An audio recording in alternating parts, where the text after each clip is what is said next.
Hey guys, what's up? It's FNAF Crafter 13 here, and welcome back to another video. And in today's video, sorry, let me get the important things out of this video. As you can obviously see, we are outside again, like yesterday's video. Yeah, sorry. It's a beautiful day outside. I had to come out here and make a video. I mean, look at these beautiful clouds. Look at these beautiful trees nearby, and look at the sky, bright blue. You gotta admit, it's very beautiful out here. I love nature. But the reason why I had to come outside is because later at the end of this video, I'm going to do a reference from a very iconic movie. But before I get into that, I am back with another book review. There's actually going to be another book review this Sunday.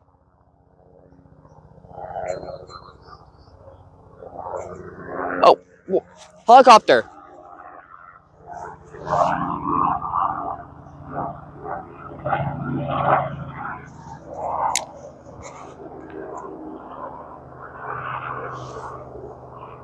I don't know if you guys saw that. That was insane. I have no words. So as I was saying, in today's video, I'm gonna make a book review about this book I'm holding, but I'll get to that in a second. And as I was saying, actually, that I'm gonna make another book review, which is this Sunday. And so yeah. All right, hold. Let me take off my sweatshirt. It's getting really hot. All right, well, that's my attempt of crossing a sweatshirt around my waist. It's terrible. This was my first try. So as I was saying, in today's video, the book is hot. Hope I didn't burn it. Okay. Let's go into the shade. All right, sorry about that. This is better. Hopefully you guys see me. But in today's book review video, we are officially doing this iconic book that was made in the 60s, and that book is none other than The Outsiders. Whoop! So yes, guys, so back last month in April, my social studies class was doing another read aloud, and in today's week, we were reading The Outsiders. The book is made by S.E. Hinton, and this is what the cover looked like.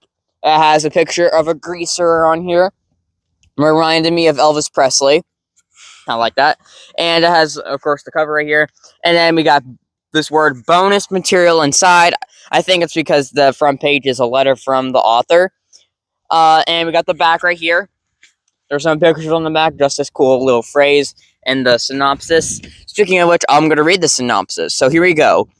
A heroic story of friendship and belonging. No one ever said life was easy, but Ponyboy is pretty sure he's got things figured out.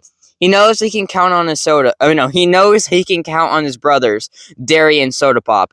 And he knows he can count on his friends, true friends, who would do anything for him, like Johnny and 2-Bit.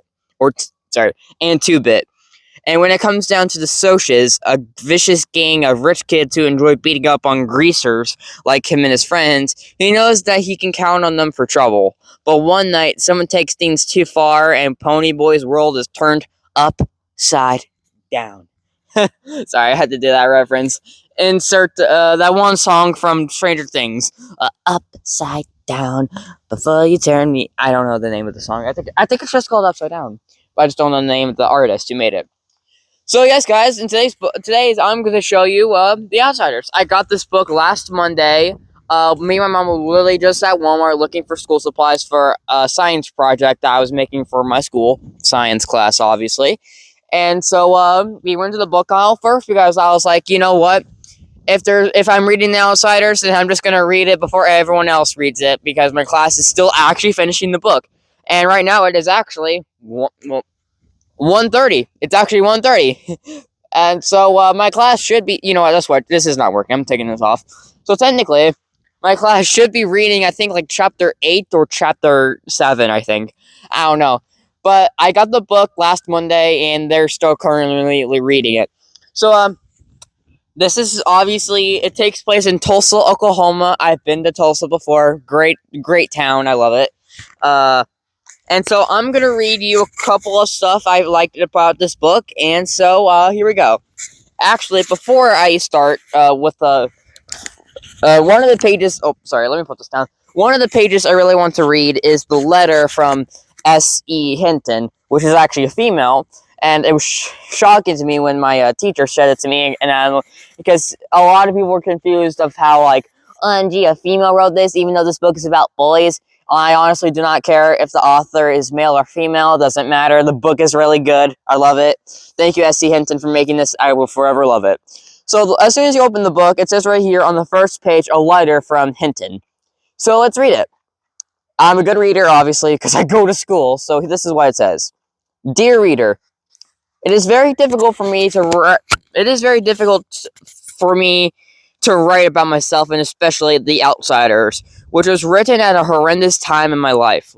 Was published by a series of mind-boggling something, I don't know what that last word says, and has gone further than any author dared dreamed. But I'll give it a shot. I wrote The Outsiders when I was 16 years old. Actually, I began it when I was 15, as a short story about a boy who was beaten up on his way home from the movies. I didn't just write The Outsiders, I lived it. Looking back, I realized how important it was to me to have another life at that time, to be someone else, to deal with problems I had to face, and write my way to some sort of understanding and coping. This is all in hindsight. At the time, I was mad about the social situation in my high school. I desperately wanted something to read that dealt with realistically with teenage life.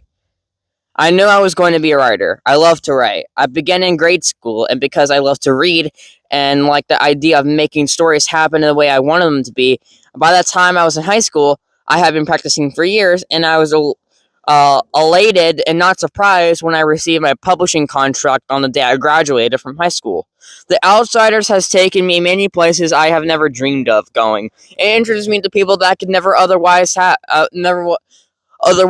met. Although the names Patrick Swayze, Tom Cruise, Matt Dillon, Rob Lau, C. Thomas Howell, Emilio Estevez, and Ralph Macchio are familiar to most people and conjure visions of movie stars and glamour. I remember a group of sweet, goofy, incredibly talented, and at the same time incredibly normal teenage boys. I was involved in every aspect of filming the movie version of The Outsiders, and the memory I cherish most of it hanging out with my boys. I'm not done yet. Alright, here we go. I owe Francis Coppola a debt of thanks. Not only for the respect, kindness, and friendship I personally received from him, but for the fact he made the movie for the fans of the book. He shot a faithful adaptation, consulting me for everything from locations to wardrobe, but it was for the fans of the book he wanted to please. As far as I know, he's the only director to go back and assemble a more complete movie, The Outsiders, the complete novel DVD, because those fans asked him to. Fans I received letters from every state, from dozens of foreign countries, from 12-year-olds to 40-year-olds, from convicts and policemen, teachers, social workers, and of course kids. Kids who are living lives like those in The Outsiders. Kids who can't imagine living lives like those in The Outsiders. Kids who read all the time. Ones who've never before finished the book. The letters saying, I love the book, are good. The ones that say, I never liked to read before and now I read all the time, are better. But the ones that say, The Outsiders changed my life and I read it 15 years ago and I realized how much it has influenced my life choices, frankly scare me. Who am I to change anyone's life? I guess the best reply is, it's the book, not the author. And it's the message, not the messenger. A lot of the time, I feel that The Outsiders was meant to be written, and I was chosen to write it. It's certainly done more than good than anything I could accomplish on a personal level. If this sounds like I am overwhelmed by the decades of incredible response, what began as a short story I started when I was 15 years old, well, I guess that's the truth. Stay gold. S.E. Hinton. Very heartwarming intro or letter from the author. Really great, really great letter. Thank you so much, S.C. Hinton. And all right. So obviously, I've read the books before. I haven't finished this book currently. I'm still waiting to finish at the end. But chapter 1 is about Ponyboy Curtis, him leaving the movie house, and then the socials follow him and attack him, and his brothers and his gang show up. If I can remember their names. Oh yeah, so Ponyboy is the main character. There's Derry Curtis, There's Soda Pop Curtis. There's Johnny Cade. There's Dallas Winston. There's Two Bit Matthews. Steve Randall. No, there's another one.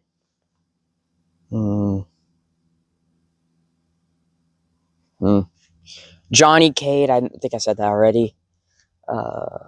Two Bit Matthews. Steve Randall. I don't really know. Sorry. So then, of course, in chapter 2 is Oh, let me put this on my shirt. Sorry. All right, there you go. So sorry.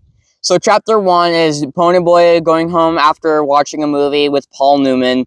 He gets to a street and then he's attacked by a group of Strosses. And then chapter 2, him, Johnny Cade, and Dallas Winston go to the drive-in where they meet Cherry Valance. And so Dolly is like trying to flirt with Cherry and Cherry's friend Marlene. I think that's her name. And Johnny Cade's like, you know what, Dal, leave them alone. Okay, cool. And then in chapter 3, what's happens in chapter 3 again? Oh yeah. Cherry, Ponyboy, Johnny Cade, 2-Bit, and Marlene, I think, are walking to 2-Bit's car, where a group of Soches show up, and one of them, his name is Bob, and it's Cherry's boyfriend. And so 2-Bit is about to fight these guys, and Cherry's like, you know what? Stop fighting. I hate fights. So that's cool. And then around the end of the novel, Ponyboy and Johnny fall asleep in the lot, and unfortunately, they fall asleep and they wake up around 2 in the morning. And so Johnny, who is not wanted by his parents, decides to stay in the lot. But Ponyboy returns home. He gets yelled at by his older brother Derry. And then in the book, Derry slaps him and Ponyboy runs away. But I've seen clips from the movies on TikTok. In the movie, he full on just pushes him on the ground. Mega Knight. Seriously? Oh yeah. I'm trying to remember. So then in chapter 4, him and Johnny, Ponyboy and Johnny go to the park. A group of Soches follow them. When they're trying to defend themselves, the Soches try to drown Ponyboy, and Johnny, the only thing he can do is go behind one of the Soches, Bob, and stabs him and kills him.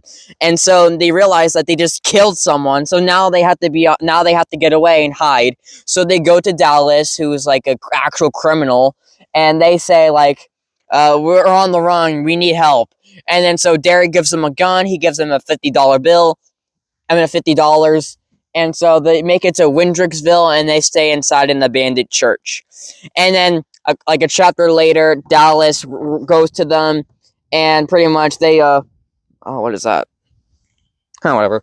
So they go to Dairy Queen, Johnny, Dallas, and Ponyboy. They return back to the church only to realize, oh my gosh, the church is on fire, and there's like a teacher, 2 teachers, and then a group of kids who are also there. And unfortunately, some kids are inside the church, so Johnny and Ponyboy literally jump into the church and save the kids, but Dallas is injured after trying to rescue Johnny, and Johnny is severely, injured, like critical condition kind of injured. And that's where I currently left off, unfortunately, so I don't know what happens next. But, I haven't actually, so yeah, I have no clue what happens next since I haven't read the book. Well, the half of it near the ending area. I don't know what's gonna happen next, but yeah. But anyway, guys, hope you enjoyed this video. That was The Outsiders. Hopefully, you read this book before. It's a great book. It's a really good book about, of course, at the back, a heroic story of friendship and belonging. So, if you're a guy or a girl who is interested in, like, friends, like 60s type of style or anything like that, you need to read this book. S.C. Hinton is a great author. I'm thinking about getting that other book that I think takes place in the Outsiders timeline. This is it. This is now, or something like that. I don't know the name of that book, but hopefully I can get that book one day. But this is The Outsiders, the complete novel by S.E. Hinton. And hopefully later this week I can finally convince my parents and older brother if they can freaking watch the movie with me. I haven't seen the movie. I've only seen clips of it, but the movie looks good. So, anyway, guys, hope you enjoyed this video, and I'll see you guys in the next video. Bye-bye.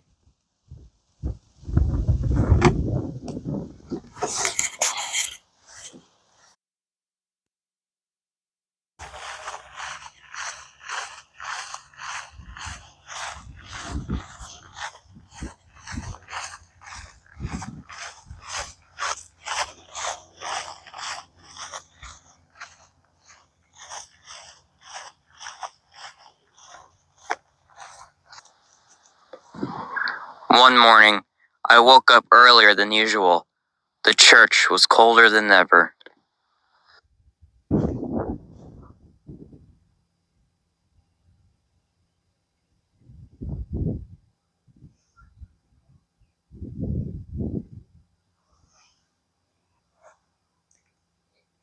Gloria, that was sure pretty, huh?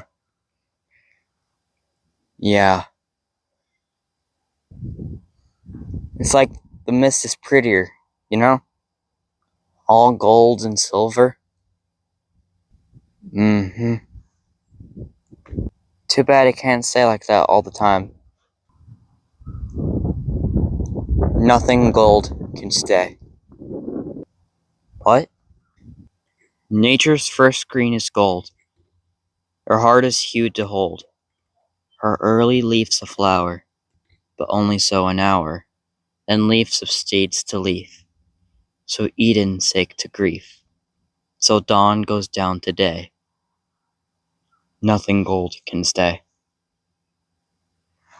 Where did you learn that? That's what I meant. Robert Frost wrote it. I always remembered it because I didn't really know what it meant. I never noticed colors and clouds and stuff too. You can't remind me about them.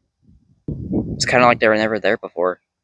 Yeah, I don't think I could ever tell Steve or Two-Bit or even Derry about the sunset and clouds.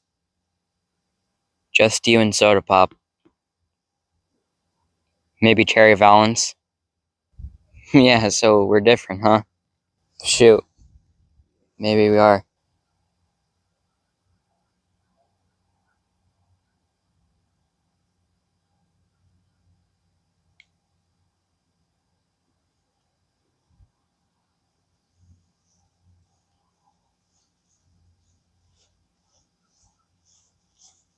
Hopefully you liked my recreation of the nothing gold can stay part from The Outsiders, of course, with Johnny Cade and Ponyboy.